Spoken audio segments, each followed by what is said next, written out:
این بخش ابتدا محضر جناب آقای معروفی شاعر گرانقدر اهل هندوستان خواهیم بود.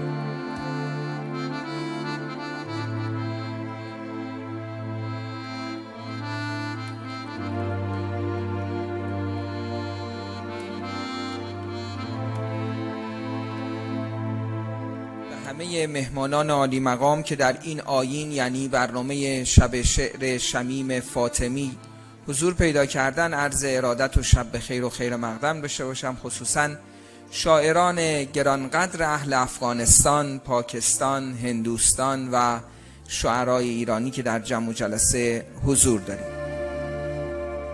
दिन है कि अय्याम फातिमिया किसी आशूरा से कम नहीं है, क्योंकि अय्याम फातिमिया ये वो दिन है कि 10 मुहर्रमुल हराम वहाँ पे माओ के सामने बच्चों को मारा गया, और ये वो दिन आया है कि यहाँ पे बच्चों के सामने माओ को मारा गया है.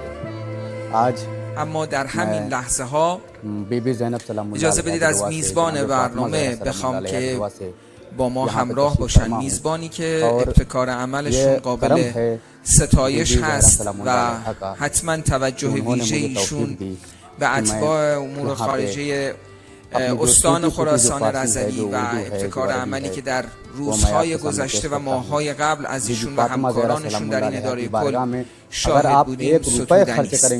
دعوت بکنم در همین لحظه ها جناب آقای دکتر سید آبادی عزیز به ما بپیوندند و به طعم خیر مقدم با شما هم کلام بشن. بسم الله الرحمن الرحیم. اللهم صل صل على فاطمة وأبيها وبعلها وأمها وبنيها والسر المستودع فيها بعدد ما أحاط به علمك. این که دور هم جمع شدیم و این نشست و این جلسه رو تحت عنوان شمیم فاطمی در خدمت شعرای عزیزمون و مهمانان عزیز هستیم، این که